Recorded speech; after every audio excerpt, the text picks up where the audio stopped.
Hey guys, welcome back to this video. And in today's video, we're going to talk about the Treaty of Versailles, what it is, the terms of it, the big three, different opinions and stuff. So let's dive into it. So this is the content about what we're going to talk in today's video. So we're going to have what it is, what it was, terms, the big three disagreement, why Germany was angry at the treaty, how it stored problems for the future, and how Germany was affected by it. So what it was just an armistice treaty between Germany, the Central Power, and the Allies. Okay, so it was one of the most controversial armistice in history. Okay, because people debated about it a lot, and let's see why. So this is a picture of it. This was the treaty, and yeah. So terms. Okay, so you can remember this through the acronym GARGLE. So you have G for guilt clause. So the article clause 231 states that Germany was to accept full blame for starting World War One and all the losses and damages caused. So basically, it was to say, oh, so Germany, you caused World War One. So A for army disarmament. So its army was reduced to 100,000 troops, no submarines, only 6 battleships, and Rhineland was demilitarized.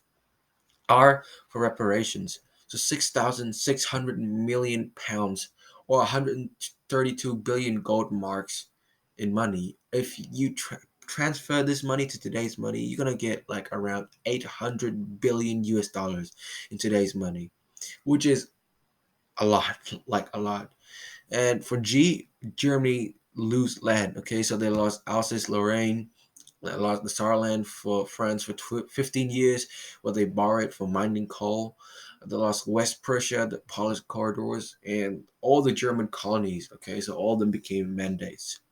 L for League of Nations, and E for extra points. So basically, no ends close.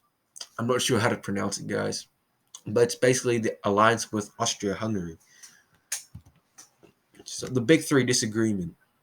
So the big three was, American President Woodrow Wilson, British Prime Minister David Lloyd George, and French Prime Minister Georges Clemenceau. So you can also know him, Georges Clemenceau.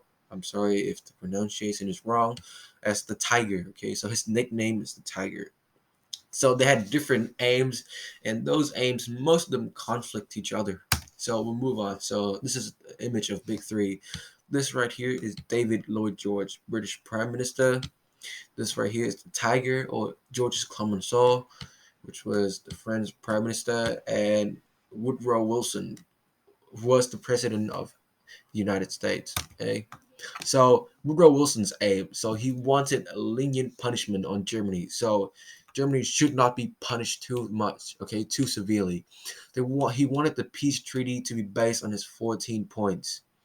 He also wanted a just peace so that Germany doesn't feel resentful. So Germany doesn't want revenge on them. And he wanted to set up a League of Nations as a way to settle future international disputes peacefully. So he doesn't want fighting, doesn't want war. Well, David Lloyd George had a little bit different. So he does want no. So the punishment has to be a little bit harsher. So a moderate punishment. He didn't want Germany to be significantly weakened, but still, he wanted it to be punished, as you know, because he wanted it to be a Britain's potential trading partner. Okay, so he's all about the economic stuff. So he wanted to not economically cripple Germany too much because he wanted to recover quickly, so it's able to pay the reparations. Okay, and he wanted Germany to act as a barrier against communism from Russia. So he wanted to stop the disease. He called it the disease in quotation marks. And Georges Clemenceau, who just hate Germany so much. He wanted severe punishment on Germany. He wanted to make Germany so weak that it can never attack France again. So it can never stand up as an independent country. Wanted Germany to pay for all the damages done to France. Wanted Alsace-Lorraine back. Yeah, so Alsace-Lorraine back. So it was in the Franco-Prussian War that Germany, the Prussian state, okay, took the Alsace state, took the Alsace-Lorraine.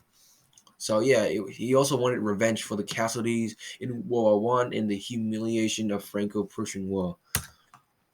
So those were the three big differences, and we're gonna move on to why Germany was angry at the treaty. So it was not allowed to take part in the Paris Peace Conference. So the Germans felt unfair as they didn't have a say in it. Okay, and the reparations was just too large. Like the amount, okay, the reparation amount was three times the its economy value. Okay, its economy value when it was in boom. So prior to World War I, Germany was like the strongest industrialized country in the world, so industrial economy. Okay, the strongest industrial market, and the reparations amount was like three times its economy. So there was just no way they can pay this in 1 year, or like a few. And the amount was too large, and they believed it was to destroy Germany's economy. And the guilt clause, okay, this is the main one, was unfair. They felt that they were humiliated because they wasn't the only one to start World War I. Like the Allied countries too, because Germany was just helping Austria-Hungary out on the war against Serbia. So everyone at the first thought it was just a war between Serbia and Austria-Hungary, but then since the alliances kicked in, different countries were aligned together and they just support each other, and it became a war. So this here is a cartoon. So as you can see here, this requires you to have cartoon analysis skill. So you see, this is Germany. So this the one in the one they were squeezing, the one being squeezed is Germany, and you can see the five finger. You have the British Empire, France, America, Italy, and Japan. So they're attacking. So they're forcing Germany to drink the peace terms. Okay, so to eat the peace terms, because they threaten if Germany doesn't, they're gonna attack Germany. They're going to invade Germany. So you can see here on the right, here's the big four, and I'm not sure which one. I'm pretty sure this one's Woodrow Wilson. This one's George's Clemenceau, and I think this one's Victoria Orlando, which was the Italian prime minister. But most of them, yeah, these three ignored him. So we're not gonna dive in too much. And they say, oh, okay, so you have to swallow it. You got to swallow it, whether you like it or not. So it's the big four pills. And yeah, basically Germany have to accept the peace terms or it will be attacked. So the next one, how it stored problems for the future. So losing lands and territories, it was one of the Treaty of Versailles terms where they lose all overseas colonies and they lose like a lot of land.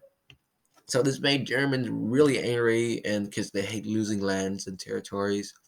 The guilt clause made the Germans angry and humiliated because it was too unfair.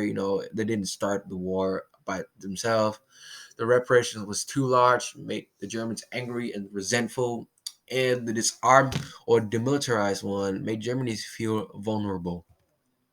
So as you can see here, this is a riot in Germany protesting against the Treaty of Versailles.